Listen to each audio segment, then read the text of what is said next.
नमस्ते मित्रों, कथा निधि चैनल पर आपका बहुत बहुत स्वागत है। हमारी आज की कहानी है सुधा चौहान जी की लिखी हुई कहानी। कहानी का नाम है वादा। तो चलिए कहानी शुरू करते हैं। दामोदर जी और उनकी पत्नी सावित्री जी सुबह का नाश्ता करने के बाद घर का रोजमर्रा का सामान लाने के लिए घर के पास वाली मार्केट चले गए। खरीदारी करके वापस लौटते लौटते दोपहर के 2 बज चुके थे। चलते चलते रास्ते में ही सावित्री जी के पांव अचानक ठिठक कर रुक गए और वो बड़े गौर से सामने की ओर देखने लगी। सामने एक प्राइवेट स्कूल की बिल्डिंग थी। छुट्टी का समय था, इसलिए स्कूल का गेट पूरा खुला हुआ था और एक एक करके सभी बच्चे दौड़ते हुए गेट से बाहर आ रहे थे। किसी बच्चे की माँ उसे लेने आई थी तो किसी के पिता। बाहर आते ही बच्चे बड़ी खुशी से अपने माँ और पापा को दिन में क्या क्या हुआ सब बताने लगे। सभी बच्चों के माता पिता के चेहरे पर भी एक संतोष सा दिखाई दे रहा था। बाहर आते हुए हर बच्चे की ओर देखते हुए सावित्री जी बरबस गेट पर नजर बनाए हुए थी। तभी दामोदर जी बोले, क्या सावित्री, तुम फिर यहाँ रुक गई? अरे कितनी बार तुम्हें याद दिलाना पड़ेगा कि अब हमारा बेटा यहाँ पढ़ता नहीं है। उसकी पढ़ाई तो बहुत सालों पहले पूरी हो चुकी है और यह स्कूल भी वह कब से छोड़ चुका है। स्कूल तो क्या, अब तो वह हमें और इस देश को भी छोड़ चुका है। कहते कहते दामोदर जी का स्वर भीग गया और यहाँ वहां देखते हुए अपनी आंखों के आंसू छिपाने की कोशिश करने लगे। जानती हूँ जी, लेकिन फिर भी ना जाने क्यों हर बार इस स्कूल के सामने से गुजरते हुए पाँव अपने आप रुक जाते हैं, इस उम्मीद में कि अभी हमारा बच्चा दौड़ते हुए आएगा और खुशी से माँ माँ पुकारते हुए मेरे सीने से लग जाएगा। ये सुनकर दामोदर जी कुछ पल के लिए खामोश हो गए तो सावित्री जी आगे बोली, बहुत याद आती है अतुल की। आपको भी तो आती होगी ना? सावित्री जी की इस बात पर दामोदर जी उन्हें समझाते हुए बोले, अरे सावित्री, कब समझोगी तुम? बच्चे जब स्वयं बच्चों वाले हो जाते हैं तो मान लेना चाहिए कि वो बड़े हो चुके हैं। उनके कर्तव्य और अधिकार बदल जाते हैं। फिर हम यहाँ अकेले कहाँ हैं? हम तुम दोनों तो है एक दूसरे के लिए। 2 जन जब साथ खड़े हों तो 2 नहीं 11 होते हैं। आपकी यह फिलॉसफी सुनने को तो अच्छी है जी, लेकिन एक माँ के मन को संतुष्ट नहीं कर सकती। मन के भीतर की उदासी सावित्री जी के कंठ को अवरुद्ध कर रही थी। दामोदर जी बोले, सावित्री, हमारे अलावा इस देश में और भी ऐसे बहुत सारे माँ बाप हैं जिनके बच्चे उन्हें यहाँ छोड़कर दूसरे देश में जाकर बस गए हैं। आजकल ये बात बहुत आम हो चुकी है और वैसे भी फ्लाइट में अमेरिका से भारत आने में समय ही कितना लगता है, इसलिए ज्यादा परेशान होने की जरूरत नहीं है। चलो अब घर चलो। कहते हुए दामोदर जी सावित्री जी का हाथ थाम कर चल पड़े।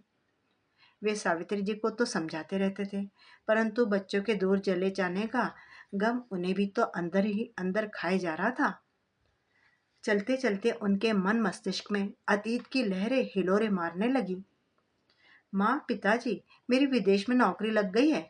बरसों से जो मैंने अपना सपना देखा था, आज वह पूरा होने जा रहा है। अब मैं हमेशा हमेशा के लिए अमेरिका में सेटल हो जाऊंगा। अब देखिएगा पिताजी, आपका बेटा कैसे तरक्की की ऊंचाइयों पर पहुंचता है। बड़ी खुशी से दामोदर जी के बेटे अतुल ने जब उन्हें यह बात बताई तो बेटे के विदेश जाने की बात सुनते ही दामोदर जी हक्के बक्के रह गए थे।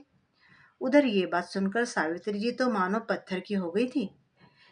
एक शब्द भी उनकी जुबान से नहीं निकल पाया था। दामोदर जी अपने बेटे से रुकने का आग्रह करने के इरादे से बोले, ये क्या कह रहे हो तुम बेटा? अतुल, इकलौते बेटे हो तुम हमारे।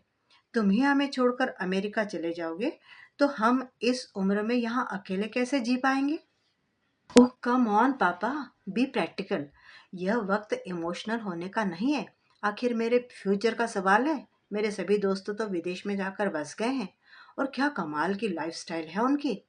आप क्या चाहते, मैं जिंदगी भर यहीं फंसा रह जाऊं? क्यों बेटा, क्या कमी है हमारे देश में? इसके अलावा मुझे भी तो अच्छी पेंशन मिल रही है और तुम भी मुंबई में अच्छी खासी जॉब कर रहे हो। यह घर भी हमारा अपना है। आखिर कमी किस चीज की है बेटा जो तुम अपना देश, अपने माँ बाप को छोड़कर विदेशी धरती पर बसना चाहते हो? बेटा, हमें समझने की कोशिश करो। इस उम्र में हम तुमसे दूर रहना नहीं चाहते। हमें अपने बेटा बहू पोता पोती का साथ चाहिए। क्या पिताजी, मेरी भी तो अपनी कोई जिंदगी है या नहीं? मेरी भी कुछ इच्छा है, अरमान है, कुछ सपने हैं जिन्हें मैं पूरा करना चाहता हूँ। अतुल के इतना कहने पर दामोदर जी आगे बोले, बेटा, विदेश जाने का मौका तो अपनी नौकरी के दौरान मुझे भी मिला था, परंतु तेरी बोर्ड की परीक्षा के कारण हम तो विदेश नहीं गए। हमने तो पहले तुम्हारे बारे में ही सोचा था। पिता की बात सुनकर अतुल की सहन शक्ति जवाब देने लगी थी। वह गुस्सा हो गया। पिताजी, वो आपकी बेवकूफ़ी थी, लेकिन अब आप मुझसे क्या चाहते हैं? मैं भी वही बेवकूफ़ी दोहराऊं और भावनाओं में बहकर लिए गए गलत फैसले के कारण सारी उम्र पछताता रहूं? माफ करो पापा, लेकिन मुझसे ये न हो पाएगा। मैं तो प्रैक्टिकल होकर अपने फैसले लेता हूँ। बेटे का दो टूक जवाब सुनकर दामोदर जी चुप रह गए। उन्होंने कातर नजरों से अपनी पत्नी सावित्री की ओर देखा, पर सावित्री की आंखों में तो सिर्फ आंसू ही आंसू थे। शायद वह तो अभी तक सदमे में थी, लेकिन उनके बेटे अतुल को इस बात का कोई फर्क नहीं पड़ा। विदेश में सुनहरे भविष्य की लालसा ने उसके पंख जो लगा दिए थे। माता पिता के चेहरे पर पसरी निराशा और हताशा के भावों को नजरअंदाज करके आखिरकार उड़ ही गया वो, अपनी पत्नी और बच्चों को लेकर, बूढ़े माँ बाप को अकेले जीने या मरने के लिए छोड़कर। पुरानी बातों को याद करते करते दामोदर जी कब घर तक पहुंच गए उन्हें पता ही न चला। सामान का थैला घर के बाहर दरवाजे पर रखते हुए दामोदर जी ने सावित्री जी की ओर हाथ बढ़ाया। लाओ सावित्री, चाबी दो। लेकिन सावित्री जी ने कोई हरकत नहीं की। अरे क्या कर रही हो सावित्री, दो न चाबी, कहते हुए दामोदर जी ने जैसे ही पीछे मुड़कर देखा तो हैरान रह गए। सावित्री जी की आंखें आश्चर्यजनक रूप से खुली हुई थी। वह अपना सर पकड़ के खड़ी थी और देखते ही देखते कटे वृक्ष की भांति कब जमीन पर गिर गई वो समझ न पाई। सावित्री, सावित्री, क्या हुआ तुम्हें? कहते हुए दामोदर जी मदद के लिए चिल्लाने लगे तो आसपास के लोग दौड़ते चले आए। जल्दबाजी में एक गाड़ी में लेटाकर सावित्री जी को अस्पताल ले जाया गया। अंदर डॉक्टर इमरजेंसी वार्ड में सावित्री जी का ट्रीटमेंट कर रहे थे, तो वहीं बाहर बैठे दामोदर जी के हाथ पांव चिंता के मारे फूल रहे थे। उनका दिल डूबा जा रहा था कि आखिर उनकी पत्नी को ऐसा क्या हुआ जो इस तरह चक्कर खाकर गिर पड़ी। शायद कमजोरी आ गई होगी, सोचते हुए कभी अपने मन को समझाने लगते तो दूसरी ओर विचार आता कि कहीं कोई गंभीर बीमारी तो नहीं। आशंकाओं का तो अंत ही नहीं था कोई। घबराहट में आकर उन्होंने अपने बेटे को फोन लगाया। दो तीन बार कोशिश करने के बाद भी अतुल ने फोन नहीं उठाया। थोड़ी देर में नर्स इमरजेंसी वार्ड से बाहर आई।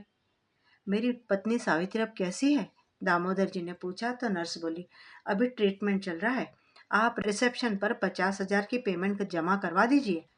दामोदर जी ने रिसेप्शन पर जाकर अपने मोबाइल से पैसे ट्रांसफर कर दिए। अगले दिन जब सावित्री जी की सारी रिपोर्ट्स आई तो जो कुछ भी सामने आया उसे जानकर दामोदर जी के पैरों तले से तो जमीन खिसक गई। सावित्री जी को कैंसर था। कुछ देर तो दामोदर जी को ऐसा लगा जैसे उनके शरीर में जान ही नहीं है। उन्होंने खुद को टूटने नहीं दिया। मन ही मन सोच लिया था कि अपनी पत्नी को भी परेशान नहीं होने देंगे। तभी उनके बेटे अतुल का फोन आया। दामोदर जी ने उसे सारी बात बताई। अतुल बोला, आप चिंता मत कीजिए पिताजी, माँ ठीक हो जाएंगी, बस उनके खाने पीने और दवाइयों का ध्यान रखिएगा। बेटे से बात करके दामोदर जी का जी थोड़ा हल्का हो गया। 2 दिन के बाद सावित्री जी को घर भेज दिया गया। दामोदर जी भी उनका खूब अच्छे से ख्याल रख रहे थे। अपने हाथों से उनके लिए पौष्टिक खाना बनाते और समय पर दवाइयाँ खिलाते। हर रोज सुबह या शाम को उनके साथ में पार्क में टहलने जाते। उन्हें चेकअप और इलाज के लिए टैक्सी में बिठाकर ही अस्पताल ले जाते। अपने प्रति दामोदर जी का इतना समर्पण देखकर सावित्री जी की आंखें भर आती, परंतु दामोदर जी ने ठान लिया था कि वह सावित्री को कुछ नहीं होने देंगे। उनका अच्छे से अच्छा इलाज करवाएंगे और उन्हें ठीक करके ही दम लेंगे।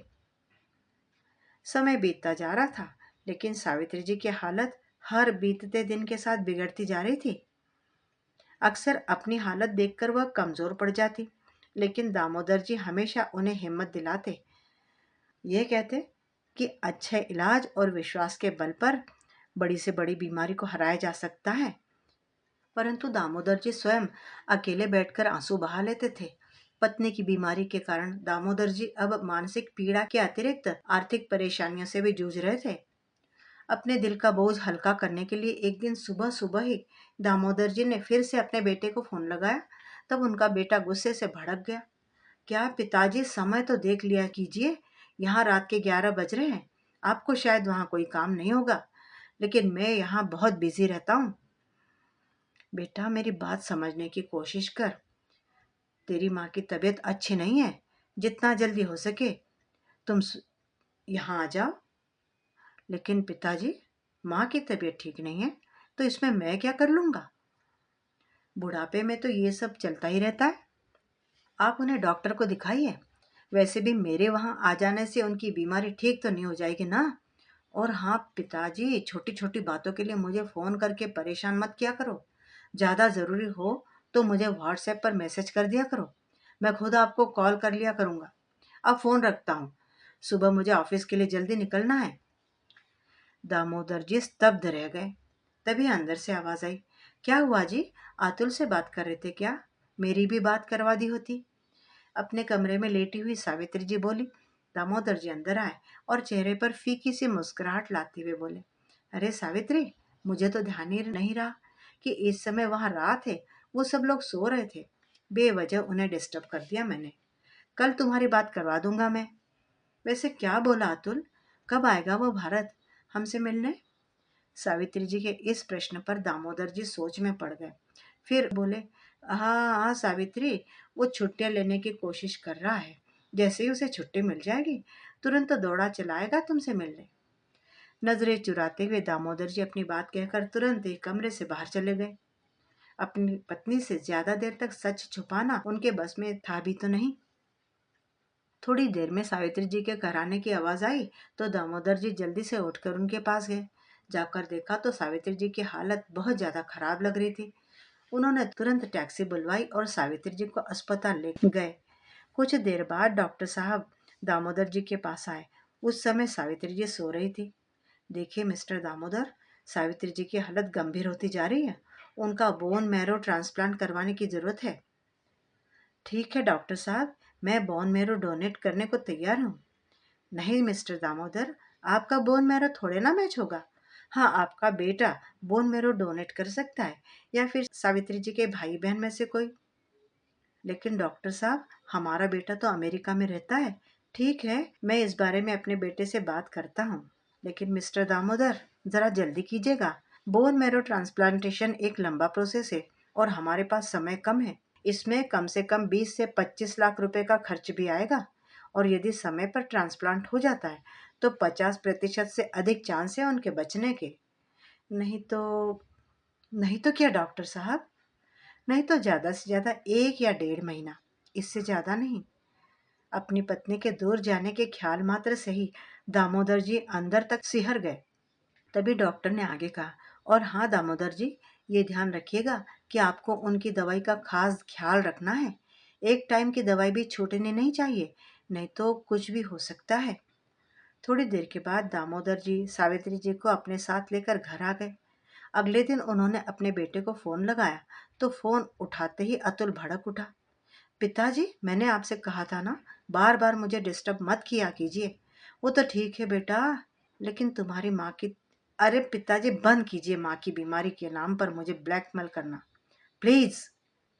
फिर झिझकते हुए दामोदर जी बोले, दरअसल बेटा, वो बात यह है कि तुम्हारी माँ के इलाज के लिए मुझे पैसे चाहिए। मेरे पास जितने पैसे थे वो तो दवाइयों में खर्च हो गए हैं। पेंशन आने में तो अभी बहुत दिन बाकी है, और पेंशन भी इतनी तो नहीं है कि उसी के भरोसे मैं उसका इलाज जारी रख सकूं। अरे, तो पिताजी, इतना बड़ा घर है, वो किस दिन काम आएगा? आप घर को गिरवी रखकर बैंक से पैसे ले लीजिए। मुझे आपके घर की कोई जरूरत नहीं है। लेकिन बेटा, इस काम में तो समय लग जाएगा और हमारे पास इतना समय। तभी पिता की बात काटते हुए अतुल बोला, देखिए पिताजी, समझने की कोशिश कीजिए। मैं अभी बिजी हूँ। अब आपको जो कुछ भी कहना हो आप व्हाट्सएप या एसएमएस कर देना। बस मुझसे पैसे भेजने की उम्मीद मत कीजिएगा। इतना कहकर उसने फोन पटक दिया। बेटे की बात सुनकर दामोदर जी खुद से ही बोल उठे, माँ बाप यदि सपने में भी अपने बच्चों को मुसीबत में तकलीफ में देखते हैं तो उनका दिल तिलमिला उठता है, लेकिन क्या माँ बाप को इतने कष्ट देने के बाद भी बच्चों में रति भर भी तिलमिलाहट या व्याकुलता का एहसास नहीं पनपता? बड़े होकर अपने ही बच्चे कैसे इतने स्वार्थी और पत्थर दिल हो जाते हैं? काफी देर तक कुछ सोच विचार करते हुए कुर्सी पर वे यूं ही बैठे रहे। अपने गाल को हथेली पर टिकाए दामोदर जी को अपने बेटे की बातें किसी पैने दर्द की अनुभूति करा रही थी। आंखों से टपकते खारे पानी ने हथेली और गाल में चिपचिपाहट पैदा कर दी थी। दामोदर जी ने उठकर अपना चेहरा धोया, फिर से चेहरे पर एक नकली सी मुस्कान बिखेरी और सावित्री जी के पास दवाई लेकर आ पहुंचे। कितना ख्याल रखते हैं आप मेरा जी, एक वक्त की दवाई भी नहीं चूकते। नहीं, ख्याल तो हमेशा तुमने मेरा रखा है सावित्री। और जानती हो, आज पूरे 40 साल हो गए तुम्हें ये सब करते करते। दामोदर जी बोले तो सावित्री जी हैरान होते हुए बोली, अरे हाँ, ये तो मैं भूल ही गई थी। आज तो हमारी शादी की वर्षगांठ है ना? हाँ सावित्री, मुझे आज भी याद है वो दिन जब दुल्हन बनकर तुम इस घर में आई थी। सावित्री जी मुस्कुरा उठी और बोली, उस दिन से लेकर आज तक हम अपनी शादी की वर्षगांठ को कितने प्यार और उत्साह के साथ सेलिब्रेट करते आए थे। पिछली सालगिरह पर तुमने मुझे लाल रंग की साड़ी खरीद कर दी थी। हाँ सावित्री, लाल रंग की साड़ी तुम्हारे गोरे चेहरे को और भी खूबसूरत बना रही थी। हाथों में लाल लाल चूड़ियां, लाल सिंदूर से भरी मांग, गले में मंगलसूत्र और पैरों में छम छम बजती पायल। इस उम्र में भी तुम कितनी खूबसूरत लगती हो। सावित्री जी हंसने लगी, बोली, पता है मेरी उम्र की मेरी सारी सहेलियां कहती है कि हमने बहुत कर लिया सजना सवरना, इस उम्र में क्या अच्छा लगता है ये सब। पर मैंने खुद को कभी उम्र के हवाले नहीं किया था। लेकिन अब तो हालत ऐसी हो गई है कि कहते कहते सावित्री जी का गला रूंधने लगा और आंखों से आंसू बहने लगे। कुछ देर की चुप्पी के बाद बोली, याद है उस दिन जब आपने मेरा हाथ थामकर मुझसे कहा था कि मैं तुमसे एक वचन, तब मैंने आपसे कहा था कि अजी, शादी में हमने 7 फेरों के समय 7 वचन लिए थे हाथ थाम कर। अब वो क्या काम है जो एक और वचन, एक और वादा आप मुझसे मांग रहे हैं? तब आपने क्या कहा था कि मुझे ये वादा चाहिए कि तुम सदा यूं ही मेरा साथ निभाओगी, चाहे कैसी भी परिस्थिति क्यों ना हो, कोई भी मुश्किल क्यों ना हो, तुम मेरा साथ नहीं छोड़ोगी। और मैंने भी आपका हाथ थामकर आपसे वादा कर लिया था। इतना कहकर सावित्री जी ने दामोदर जी का हाथ अपने हाथ में ले लिया और रोने लगी।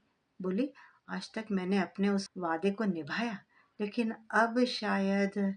इतना सुनते ही दामोदर जी, जो अब तक अपनी पत्नी के सामने अपने दिल को कड़ा करके बैठे थे, अचानक जैसे टूट कर बिखर गए। सावित्री जी को गले लगाते हुए फूट फूट कर रो पड़े। दोनों ओर से अश्रुधारा बहती जा रही थी। एक दूसरे का साथ छूटने के विचार मात्र से ही दोनों अंदर तक कांप गए। बस सावित्री, बहुत हुआ ये रोना धोना। अब तुम्हें ठीक होना है मेरे लिए, इसलिए जल्दी से ये खाली पेट वाली दवाई खा लो तो फिर नाश्ता भी करना है। कहते हुए दामोदर जी ने सावित्री जी को दवाई दी और जैसे ही उठकर जाने लगे, तभी पीछे से उनका हाथ थामते हुए सावित्री जी बोली, बहुत परेशानी उठानी पड़ रही है ना आपको मेरी वजह से। क्या करूं, मेरा भी आपको छोड़कर जाने का मन नहीं करता। तुम कहीं नहीं जाओगी सावित्री, तुम एकदम ठीक हो जाओगी। क्या आपकी अतुल से बात हुई? नहीं, कुछ देर पहले फोन किया था, उसने फोन नहीं उठाया, ऑफिस में बिजी रहता है। ये क्या बात हुई? ऐसा भी क्या बिजी हो गया कि बीमार माँ का हाल जानने के लिए भी उसके पास समय नहीं है? उसे फिर से फोन लगाइए ना, एक बार बात करनी है मुझे उससे। नहीं सावित्री, शायद वो अब भी बिजी हो, मैं कल बात करवाऊंगा तुम्हारी उससे। क्या आप भी हर रोज कल कल कहकर टाल देते हैं बात को मेरी? एक बार तो बात करवा दो, उससे बात करने का बहुत दिल कर रहा है। हो सके तो वीडियो कॉल पर बात करवा दीजिए, उसके साथ साथ बहू और बच्चों का चेहरा भी देखने को मिल जाएगा। दामोदर जी ने अपने बेटे को वीडियो कॉल लगाया, लेकिन कोई जवाब नहीं आया। सावित्री जी के बार बार जिद करने पर दामोदर जी ने फिर फोन लगाया तो दूसरी ओर से आवाज आई, आखिर आप लोग चाहते क्या है मुझसे? सारे काम छोड़कर क्या मैं सारा दिन आपके साथ फोन पर ही बातें करता रहूं? मैंने आपको कितनी बार कहा है, मुझे आपका घर नहीं चाहिए। आप उस पर बैंक से लोन ले सकते हो और जो मन में आए वो कर सकते हो। ये सुनकर दामोदर जी ने फोन काट दिया। बोले, वो सावित्री, अतुल ने कहा है कि उसे भी बहुत काम है, जब फ्री होगा तो अपने आप फोन कर लेगा। मैंने तुम्हें कहा था ना वो अभी बिजी होगा, लेकिन तुम मानती नहीं हो। अब खाना खा लो, दवाई लेने का समय हो रहा है। सावित्री जी दामोदर जी के मन का भाव ताड़ गई थी। उनके कंधे पर हाथ रखते हुए बोली, कोई बात नहीं जी, आप उदास मत होइए। बेटे की अपनी जिंदगी है, अपने पैरों पर खड़ा है, खुश है, इससे ज्यादा हमें और क्या चाहिए। उसकी खुशियों में ही हमें अपनी खुशियों को तलाशना चाहिए। वो काम में व्यस्त रहता होगा ना, तो जबरदस्ती उसे यहाँ बुलाकर हम उसकी तरक्की में बाधा क्यों डालें। अपनी आंखों के आंसू छिपाने का प्रयास करते हुए सावित्री जी बोली और दवाई लेने के लिए अपना हाथ आगे बढ़ा दिया। फिर कुछ देर के बाद पानी का गिलास वापस देते हुए बोली, एक इच्छा है मेरी, आप वादा करो उसे जरूर पूरा करोगे। दामोदर जी ने उन्हें प्रश्न भरी निगाहों से देखा तो सावित्री जी बोली, मैं चाहती हूँ कि मेरे मरने के बाद मेरा अंतिम संस्कार अतुल के हाथों ही हो। मेरी चिता को मुखाग्नि मेरा बेटा ही दे। ये तुम क्या कह रही हो सावित्री, तुम कहीं नहीं जा रही हो, कांपते स्वर में दामोदर जी बोले। अजय रहने भी दीजिए, मुझे सब मालूम है। जिस समय डॉक्टर साहब आपको मेरी हालत के बारे में बता रहे थे, उस समय मैं कोई सोई थोड़ी थी, सब सुन लिया था मैंने। ये बात सुनते ही दामोदर जी आश्चर्यचकित रह गए। फिर सावित्री जी बोली, बस मुझे यह वादा करो कि तुम मेरी अंतिम इच्छा को जरूर पूरा करोगे। नहीं सावित्री, तुम जानती हो इस इच्छा को पूरा करना मेरे वश की बात नहीं है। मैं नाश्ता लेकर आता हूँ अभी। रूंधे गले से दामोदर जी बोले और रसोई घर में चले गए।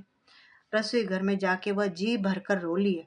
सावित्री जी की बिगड़ती हालत उन्हें परेशान कर रही थी। दिल में हर क्षण एक अनजाना सा डर उठता रहता था। 2 दिन और निकल गए।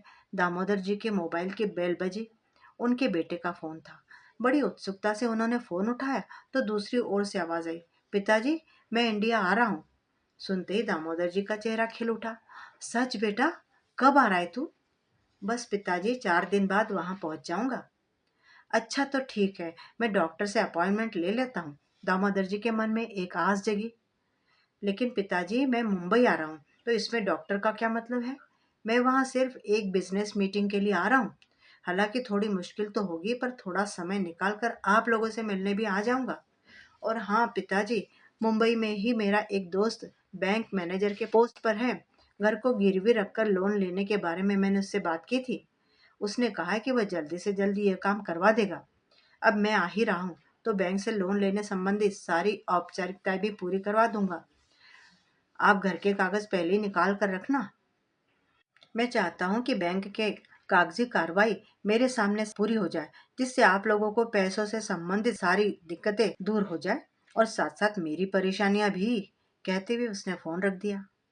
बेटे की बात सुनकर दामोदर जी के विश्वास का एक और पहलू आज दम तोड़ चुका था। दिल और दिमाग का कोई भी हिस्सा ये मानने को कतई तैयार नहीं था कि कोई बेटा इतना भी स्वार्थी हो सकता है। उनकी आंखें लाल हो रही थी। ऐसा प्रतीत होता था मानो उन आंखों से अभी लहू की बूंदें टपकने लग पड़ेंगी। फिर कुछ ही देर में उन्होंने अपने आप को संभालते हुए अपने आंखों के आंसू पोंछे, फिर से चेहरे पर मुस्कुराहट का मुखौटा चढ़ाया और सावित्री जी के पास पहुंच गए। जानती हो सावित्री, तुम्हारा बेटा आ रहा है इंडिया। सुनते ही सावित्री जी की आंखों में चमक आ गई। मुस्कुराते हुए बोली, क्या आप सच कह रहे हैं? हाँ सावित्री, झूठ बोलकर मुझे क्या मिलेगा। अच्छा, तो कब आ रहा है वो? बच्चे भी आएंगे ना उसके साथ? 4 दिन बाद ही यहाँ पहुंच जाएगा, लेकिन अकेला आएगा। दरअसल उसकी मुंबई में एक मीटिंग है, इसलिए वह इंडिया आ रहा है। वह मीटिंग खत्म करने के बाद में कुछ समय के लिए हमसे मिलने के लिए भी आ जाएगा। क्या? केवल कुछ समय के लिए? सावित्री जी की मुस्कुराहट पल भर में ही निराशा में तब्दील हो गई। हाँ सावित्री, क्या करे, बहुत व्यस्त रहता है हमारा बेटा। अच्छा, अब तुम्हारी दवाई का समय हो रहा है, मैं खिला देता हूँ तुम्हें। अरे नहीं, दवाई तो मैं खा लूंगी, पानी पास में ही रखा है। ठीक है सावित्री, दवाई खाकर सो जाना, रात बहुत हो गई है। ज्यादा देर तक जागना तुम्हारी तबीयत के लिए ठीक नहीं है। दामोदर जी ने उन्हें कहा, लेकिन सावित्री की आंखों से नींद कोसों दूर जा चुकी थी। मन मस्तिष्क में विचारों की तीव्र आंधियां चल रही थी। 3-4 दिन बाद अतुल अपने दोस्त के साथ घर पहुंचा तो देखा दामोदर जी बाहर आंगन में बैठे थे। उसे देखते उनके चेहरे पर खुशी छा गई। आ गया बेटा तू। तेरी माँ तेरा कब से इंतजार कर रही है, दामोदर जी ने उत्साही स्वर में कहा। परंतु अतुल ने उस बात का कोई जवाब न देते हुए औपचारिकतावश अपने पिता के चरण छुए और बोला, मैंने आपको बताया था ना पिताजी, ये रोहित है, मेरा दोस्त, जो बैंक में मैनेजर है। आपने मकान के कागज तो निकाल ही रखे होंगे। अब जल्दी से अंदर चलिए और कागज दिखाइए। बड़ी मुश्किल से मैं समय निकाल कर आया हूँ। अब आप जल्दी कीजिए। बेटा, अपनी माँ से नहीं मिलोगे? हाँ हाँ पिताजी, उनसे भी मिल लेता हूँ। दामोदर जी घर के अंदर आए। अमित तेज कदमों से चलते हुए उनके पीछे पीछे घर के अंदर आया। देखो सावित्री, तुम्हारा बेटा आया है तुमसे मिलने। अरे तुम सो गई क्या सावित्री? देखो तो कौन आया है।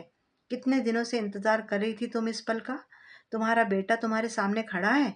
कहते हुए दामोदर जी ने सावित्री जी को हिलाया और जगाने की कोशिश की, लेकिन सावित्री जी ने आंखें नहीं खोली। माँ, उठो ना। उठती क्यों नहीं? अतुल ने जोर से पुकारा, पर उसकी आवाज सुनकर भी सावित्री जी नींद से नहीं जागी। जल्दी ही दामोदर जी को समझ में आ गया कि बेटे को देखने के लिए पल पल तरसती सावित्री की आंखें हमेशा हमेशा के लिए खुली ही रह चुकी हैं। अब वे कभी भी अतुल को देखेंगे नहीं, भले वे खुली हैं। अतुल वहीं घुटनों के बल बैठ गया और माँ माँ पुकारते हुए रोने लगा। इधर दामोदर जी के तो दुख की सीमा ही ना रही। पत्नी के जाने के गम में, दुख में वे फूट फूट कर रो पड़े। रह रहकर उन्हें सारी पुरानी बातें याद आ रही थी। कुछ देर बाद आस पड़ोस के लोग भी आने लगे। सावित्री जी के मृत शरीर को जमीन पर लिटाया गया। तभी अचानक दामोदर जी के मन में एक ख्याल आया। वो जल्दी से उठे और कमरे में जाकर सावित्री जी के बिस्तर को खंगालने लगे। जैसे ही तकिया उठाकर देखा तो उनके पैरों तले से जमीन खिसक गई, क्योंकि वहां सावित्री जी की पिछले 4 दिन की दवाइयां पड़ी थी।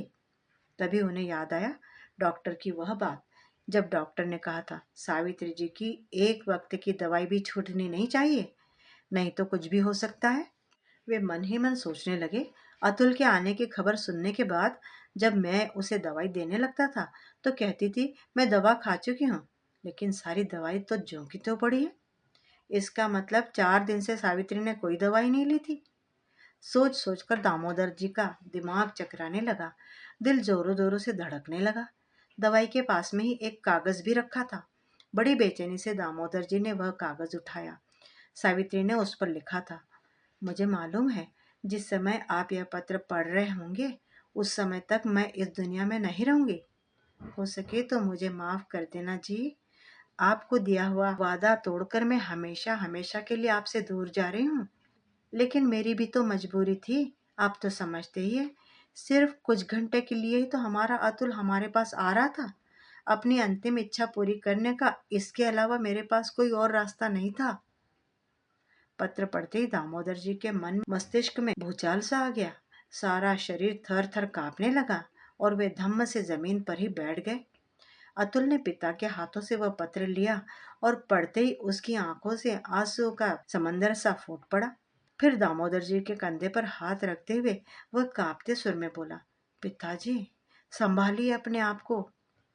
परंतु जैसे अतुल ने अपने पिता को छुआ उसी समय उनकी भी गर्दन झूल गई। वे भी निष्प्राण हो चुके थे। कूच करके थे इस निष्ठुर दुनिया से और चले गए थे अपनी सावित्री के साथ अपना अंतिम वादा निभाने के लिए। मित्रों, अभी आप सुन रहे थे सुधा चौहान जी की लिखी हुई कहानी वादा। फिर एक कहानी विदेश में रहते हुए माँ पिता के प्रति कठोर हो गए बच्चों की। उम्मीद करती हूँ कि आपको कहानी अच्छी लगी होगी। कहानी के बारे में अपनी राय कमेंट बॉक्स में ज़रूर लिखिएगा। कहानी अच्छी लगी हो तो अपने दोस्तों के साथ शेयर कीजिएगा जिन्हें अच्छी कहानियाँ पसंद आती हो। साथ ही का एक लाइक भी कीजिएगा।